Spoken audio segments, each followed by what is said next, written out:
Dear friends, മഴക്കാലമായതോടെ വീണ് കിടക്കുന്ന, അതായത് കശുമാവിൻ്റെ ചോട്ടിൽ വീണ് കിടക്കുന്ന കശുവണ്ടി മുളച്ച് ഈ പൊങ്ങി വന്ന ചെറുതൈകളും ഈ സീഡ്ലിംഗ് അവസ്ഥയിൽ മണ്ണിലെ ചപ്പു ചവറുകൾക്കുള്ളിൽ ഒളിഞ്ഞു കിടക്കുന്ന അണ്ടികളും നല്ല ഉദ്ദേശം മുന്നിൽ കണ്ടുകൊണ്ട് തന്നെയാണ് വലിച്ചെടുക്കുന്നതും പെറുക്കിയെടുക്കുന്നതും. ഈ മുളച്ച കശുവണ്ടിയുടെ ഗുണങ്ങൾ പറഞ്ഞാൽ തീരില്ല. പ്രോട്ടീൻ സമ്പുഷ്ടമായ മുളച്ച കശുവണ്ടി പേശികളുടെ വളർച്ചയ്ക്കും വികസനത്തിനും സഹായിക്കുന്നു. മാത്രമല്ല, രക്തസമ്മർദ്ദം കുറക്കാനും രോഗപ്രതിരോധ ശേഷി വർദ്ധിപ്പിക്കാനും ശരീരഭാഗം കുറക്കാനും മൊത്തത്തിൽ ആരോഗ്യം മെച്ചപ്പെടുത്താൻ സഹായിക്കുന്ന ഒരു ധാതുക്കളുടെ കലവറ തന്നെയാണ് ഈ മുളച്ച കശുവണ്ടി. ഇപ്പോഴും സമയം വൈകുന്നേരം 5:30. ചെറിയ ചാറ്റൽ മഴയുണ്ട്.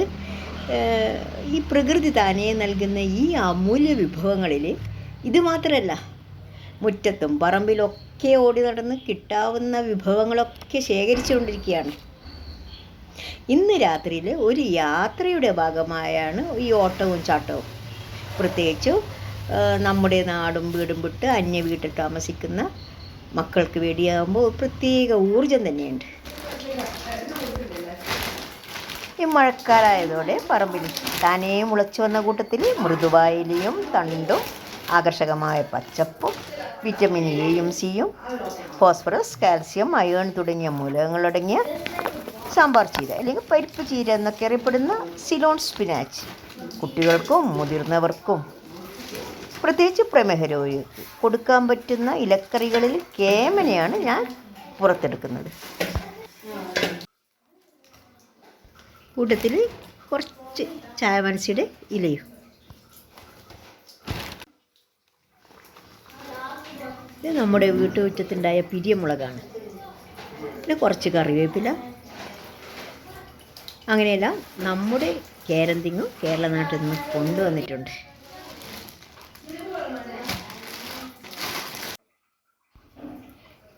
ഡിന്നറിന് ഒരു സൈഡ് ഡിഷ് ഉണ്ടാക്കുന്നതിൻ്റെ ഭാഗമായി മുളച്ച കശുവണ്ടിയിൽ നിന്ന് പരിപ്പ് വേർപെടുത്തുന്നതാണ് ഈ കാണുന്നത്. പരിപ്പ് വേർതിരിക്കുമ്പോൾ കയ്യിൽ കറയും ചെറിയ തോതിൽ പൊള്ളലും ഉണ്ടാകാൻ ചാൻസ് ഉണ്ട്. മുതിർന്നവർ വലിയൊരു ടാസ്ക്കായി കണക്കാക്കാറില്ല. കുറച്ച് വെളിച്ചെണ്ണ തടവി പരിഹരിക്കാവുന്ന ഒരു പ്രശ്നമേ ഉള്ളൂ.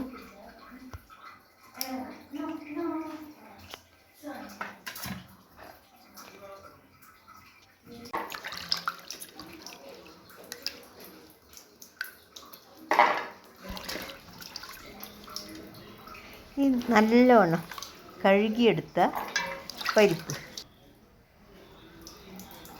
മിക്സിയിലിട്ട് 1-2 തവണ ക്രഷ് ചെയ്തെടുക്കുക.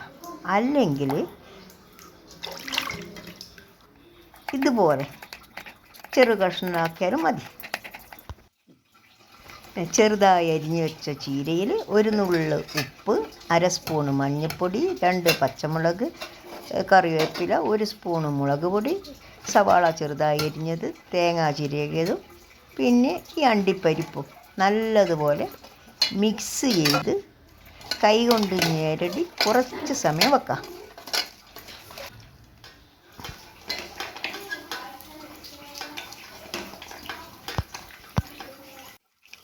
പിന്നെ ചീനച്ചട്ടിയിൽ 2 ടീസ്പൂണ് വെളിച്ചെണ്ണ ഒഴിച്ച് കടുക് പൊട്ടിക്കഴിഞ്ഞാൽ നമ്മൾ ഞെരടി വെച്ച കശുവണ്ടി കൂട്ട് ചട്ടിയിലേക്ക് ഇട്ട് ഇടയ്ക്ക് ഒരു തുള്ളി പോലും വെള്ളം ചേർക്കാതെ ഇളക്കി മറിച്ചുകൊണ്ട് വരും. ഇങ്ങനെ വെന്ത് കഴിഞ്ഞ കശുവണ്ടി തോരൻ ചെറു ചൂടോടെ ചപ്പാത്തിക്കോ ദോശക്കോ ഊണിനോ ഒരു സൈഡ് ഡിഷായി കഴിക്കാം.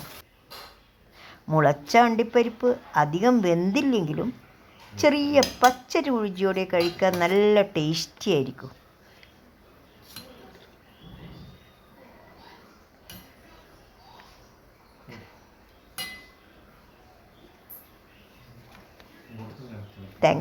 Thank you for watching. Please subscribe our channel. Thank you.